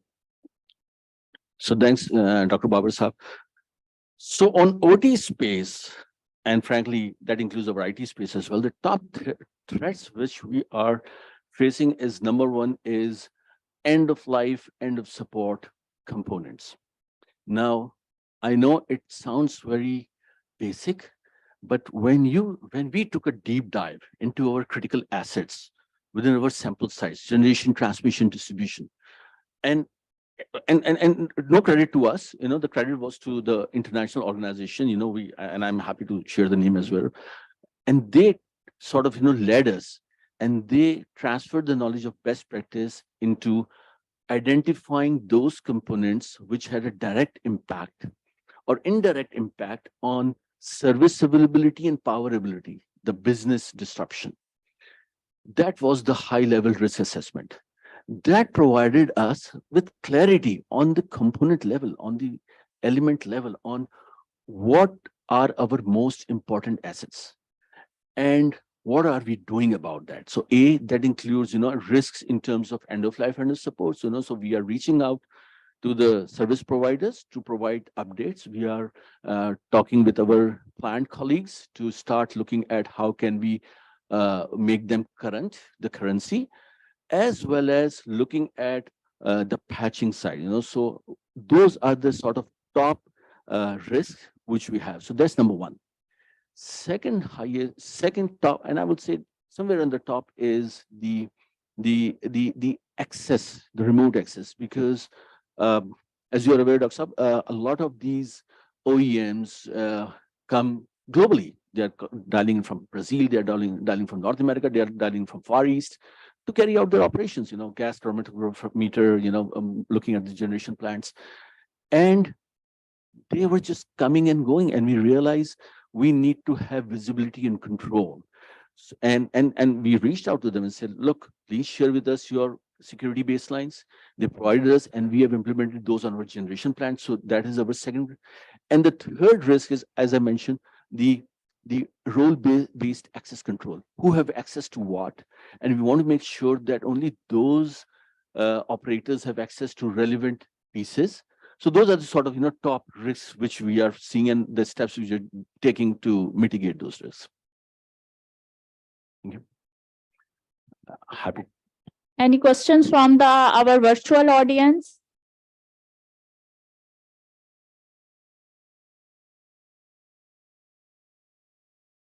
Any question from virtual audience?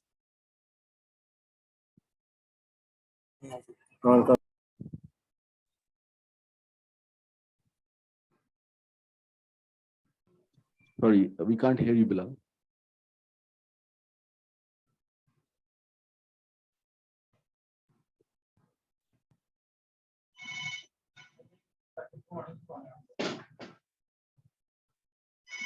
Ji, Irfan sir? I think we lost you there.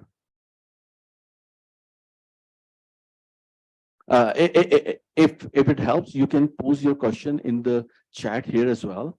We'll read off and try to respond to it.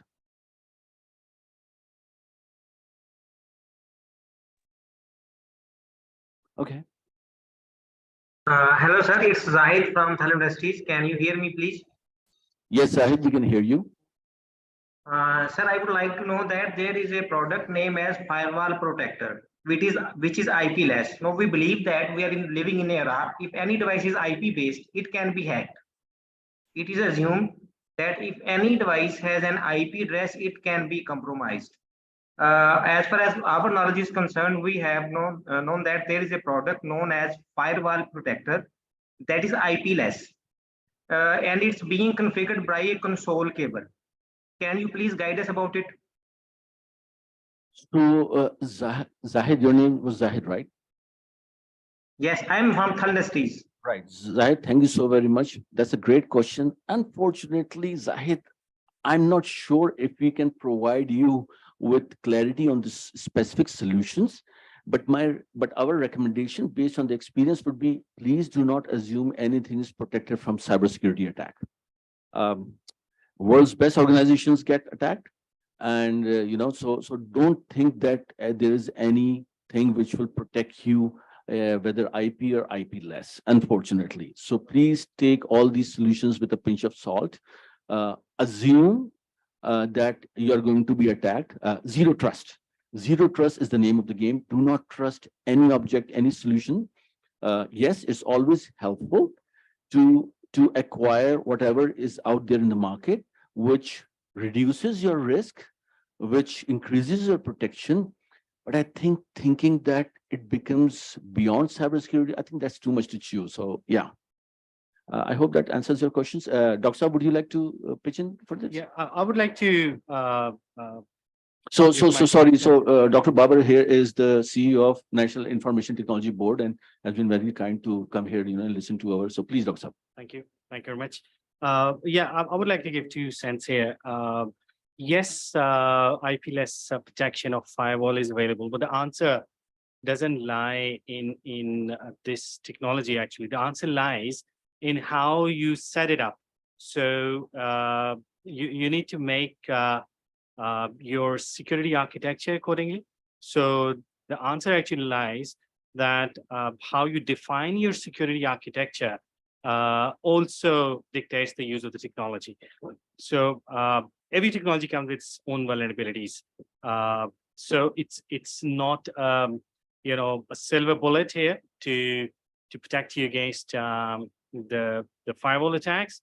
But yes, it does help. But you need to modify your security architecture accordingly. Thank you, Rasam. Zaid, I hope that answers your question. Thank you very much, sir. So nice of you. Sir, kindly ये बताइएगा कि kindly tell us how can we get these documents you have talked about in your presentation. So you can reach out to NEPRA, NEPRA contact person, Ms. Kuratul N, and she would be happy to provide you guidance on those. So nice of you, sir. Thank you very much. Thank you. Any other question from the audience, virtual audience?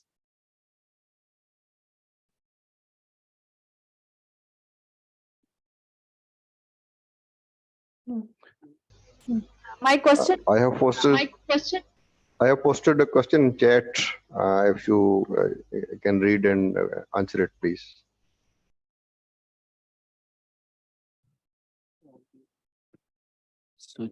So they have a question in chat.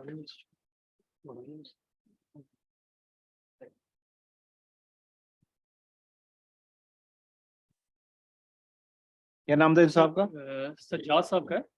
How all these good practices relate to a completely isolated system, not connected to any WAN or internet? What if IT infrastructure is completely isolated from OT? So Sajjad sir, thank you very much. Very interesting and very happily asked questions. So I would start off by saying that, as one of my mentors used to say, presumption is the mother of all mess ups. Please, the presumption that we are insulated or air gapped from any IT threats or from outside world threats is a bit too much. Please don't presume. As my colleague Mehzad mentioned, Stuxnet happened on our brother countries' nuclear assets, even though despite they were air gapped. Two, if you go out and reach out, so this is critical infrastructure protection. There are now enough open source tools which help you pick up, eavesdrop on things which are air gapped. So yes, to answer your question simply, it does provide you with enhanced and expanded protection, but the assumption that we are safe would be a bit too much. My suggestion, our recommendation would be to presume zero trust. Presume that there are some connections.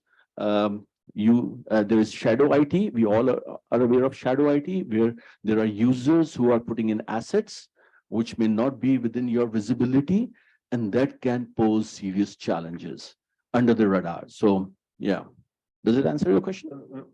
Razi, if you allow me to add more, as you mentioned, like zero trust is the solution. Also, 90% of the threat, they are internal threats, unfortunately.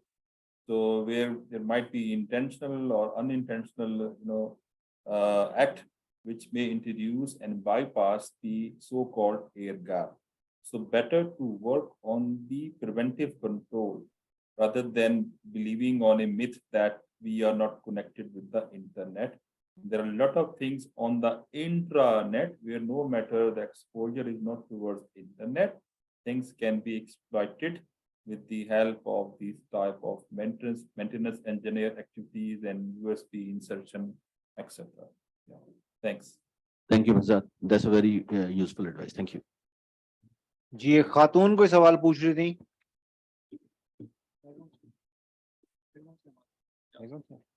ٹھیک ہے, کوئی اور question جی کسی کا؟ Hall میں بیٹھے ہوئے کسی صاحب کا کوئی کوشچن؟ چلیں اور Thank you. Thank you. Thank you, Razi Saab. اب میں چیئرمین نیپرا سے گزارش کروں گی کہ آج کے ویبینار کے کلوزنگ ریمارکس کے لیے تشریف لائیں. بسم اللہ الرحمن الرحیم. Apologies, I had to leave actually. Lahore سے انرجی سیکٹری اور پی پی ڈی بی کی ایک چیئر پرسن ہے, وہ آئی تھیں, تو ان کی کل ایک ہیئرنگ ہے, تو اس پہ کچھ ڈسکشنز تھیں ہماری بڑی کریٹیکل. تو آئی واز تھنکنگ کہ مے بی 10-15 منٹ میں وہ ختم ہو جائیں گی, but it took may be almost 1 hour. تو خیر میرے ہونے نہ ہونے سے فرق اس لیے نہیں پڑتا کہ I am sure my audience was probably in the best possible hands, safest hands possible. تو دونوں مہزاد صاحب بھی اور رضی, آپ دونوں اپنی اپنی فیلڈ کے ایکسپرٹس ہیں ماشاء اللہ. تو آئی ایم شیور کہ ہماری آڈینس نے بڑا اچھا لرن کیا ہوگا. اور ہمارے جو لائسنسیز ہیں ان میں جو لوگ بھی آئی ٹی اور او ٹی کو دیکھ رہے ہیں, وہ پلیز بڑا ریگولرلی ان ویبینارز کو اور جو ہم کرتے ہیں یہاں پہ بڑے ریگولرلی ان کو اٹینڈ کیا کریں. اور میک شیور کہ آپ کے سارے کلیگس, ہمارے 300+ لائسنسیز ہیں, تو ہر پلانٹ سے ایک آدمی نہ ہونا بڑی حیرت کی بات ہے, کیونکہ ہمارے پاس آج کتنے لوگ تھے ٹوٹل 170 تک, تو تقریباً half of our licensees they were representing their plants today. تو جبکہ لائسنسیز اگر 300+ ہیں, تو مجھے کوئی وجہ سمجھ میں نہیں آتی کہ آپ کو فری لرننگ مل رہی ہو, اور جو آپ نے ایک کمپلائنس کرنی ہے, you can't get away from this. یہ نہیں ہے کہ یہ کوئی ہم نے یہاں پہ آپ کو کوئی چیز بتائی ہے تو آپ کی مرضی تو آپ کر لیں, آپ کی نہیں مرضی تو آپ نہ کریں. This is regulation that you have to comply with, اور اگر آپ نہیں کرتے تو اس کی very serious legal connotations will be there. ہم آپ کو نیکسٹ اسٹیپ میں, ابھی تو ہم بہت سافٹلی آپ کے ساتھ چل رہے ہیں, لیکن اگر آپ یہ نہیں کرتے کمپلائنس اس کی, جس کا الٹیمیٹ بینیفیشری جو ہے آپ خود ہیں, کیونکہ آپ کے پلانٹس یہ $multi-billion کے جو پلانٹس لگے ہوئے ہیں, یہ آپ کے اپنے پلانٹس ہیں. مجھے نہیں پتا کہ سائبر اٹیکس انشورنس جو ہے آپ کی وہ کور کرتے ہیں کہ نہیں کرتے. رضی, آپ کو کوئی اس بارے میں آئیڈیا ہے؟ I'm quite sure, I'll be extremely surprised کہ اگر آپ کی انشورنس جو ہے وہ باقی تو کوریج شاید کر لے, لیکن سائبر اٹیک کو اس لیے بھی وہ ان کو کور نہیں کرنا چاہیے کہ you should be able to put the safeguard in place to protect yourself from cyber attack, because this is a clear and present danger, جو کہ یہ نہیں ہے کہ شاید ہو جائے, بلکہ this is کیونکہ دیکھو نا, it's so convenient, anybody can from the luxury of his bedroom or living room or even garage یا even چلتے پھرتے وہ کہیں سے بھی یہ اٹیک لانچ کر سکتے ہیں. اور یہ جو اٹیکس ہم نے پاس میں دیکھے ہیں, وہ یہ ہوتا بھی نہیں ہے کہ کوئی سڈن اٹیک ہو, بڑے سلولی اینڈ گریجولی وہ چیزیں پہلے لانچ کرتے ہیں, اس کو آپ کے سسٹم میں ڈالتے ہیں, اس کے بعد پھر آہستہ آہستہ ویٹ کرتے ہیں, پھر وہ چیز اسپریڈ ہوتی ہے. تو اس لیے دیر از ایبسلیوٹلی نو ایکسکیوز. اگر ہم نے یہ کام کر لیا ہے کہ مشکل کام کے اتنے مہنگے اپنے ایسٹس لگا دیے یہاں پہ, تو اس کو پروٹیکٹ کرنا ہماری ذمہ داری ہے. تو آئی ہوپ کہ آپ لوگوں کو اس سے فائدہ اٹھا رہے ہوں گے, اور آپ لوگوں کے لیے بھی یہ بڑی امپورٹنٹ چیز ہے. NEPRA is trying to create lot of jobs I T sector میں. ابھی ہم یہ خالی ایسا نہیں ہے کہ ہم زبردستی ان کو خالی یہ کہہ رہے کریں, بلکہ اب نیکسٹ فیز میں ہم انشاءاللہ آڈٹ شروع کریں گے. جب آڈٹ شروع کریں گے تو جس نے پورا پیرافرنیلیا جو ہے وہ نہیں رکھا ہوگا, انفراسٹرکچر نہیں ہوگا اس کا آئی ٹی اور او ٹی کو پروٹیکشن کے لیے, تو it will be a very serious violation on part of our licensee. تو اس لیے یہ آپ کو بڑے سافٹ انداز میں ہم ریمائنڈر دے رہے ہیں, بتا رہے ہیں, ایجوکیٹ کر رہے ہیں کہ آپ کا ایگزام لینے سے پہلے آپ کو بھرپور تیاری کرائیں. لیکن جب آپ کا ایگزام ہوگا اور پھر کسی نے یہ کہا کہ جی آؤٹ آف کورس کوسچن آپ نے پوچھ لیا ہے, تو یہ وہاں پہ ایکسیپٹیبل نہیں ہوگا. تو اس لیے ابھی اپنی محنت کریں. آپ کو 10 سوال پوچھنے ہیں, 100 سوال پوچھنے ہیں. آپ ہماری آئی ٹی ٹیم ہے, ہمارے ایکسپرٹس ہیں, اور thanks to Razi and Mehzad, یہ دونوں ہمارے پاور سرٹ کا حصہ ہیں. They are volunteered for that. اپنا قیمتی ٹائم ہمارے ساتھ لگاتے ہیں. یہ سارا کچھ جو کر رہے ہیں, ابھی کراچی سے آئے ہیں, تو this all requires your time, your money, your energy. تو یہ سب والنٹیئر کر رہے ہیں ایک پرو بونو بیسس پہ. تو اس لیے ہم سب کو چاہیے کہ اس کو اپریشیٹ بھی کریں. اور سب سے زیادہ اپریسیشن کا جو طریقہ کار ہوتا ہے کہ آپ کسی کو ایمولیٹ کریں, کسی کے جو اچھی بات ہے اس کو, جیسے ہم سنت پہ چلنے کی بات کرتے ہیں, تو اگر آپ نے اپنے پیغمبر کو سب سے زیادہ اپریشیٹ کرنا ہے تو اس سے بہتر اپریسیشن کا کوئی طریقہ نہیں ہو سکتا کہ آپ ان کی سنت کو اڈاپٹ کریں. تو اسی طرح آپ کے وہ والنٹیئرز جو آپ کو یہاں پہ کوئی چیز سکھا رہے ہیں, اس سے زیادہ ان کو خوشی کوئی نہیں ہوگی کہ اگر ان کے اس انویسٹمنٹ سے جو ٹائم, انرجی اور ریسورسز کی وہ کر رہے ہیں, اس سے آپ میں سے سب کو, کچھ کو یا ایک کو بھی کوئی فائدہ ہو جائے اور وہ آپ پراپر پروٹیکشن کر سکیں. So with this, I close my remarks, and I once again thank you very much for all the participants اور ہمارے دونوں اسپیشلی ایکسپرٹس اور جتنے لوگ ہمارے زوم پہ تھے یا یہاں پہ آئے. And once again thank you to my IT team for conducting these webinars, اور آپ کا ہوسٹ کرنے کا شکریہ. Thank you very much. Thank you.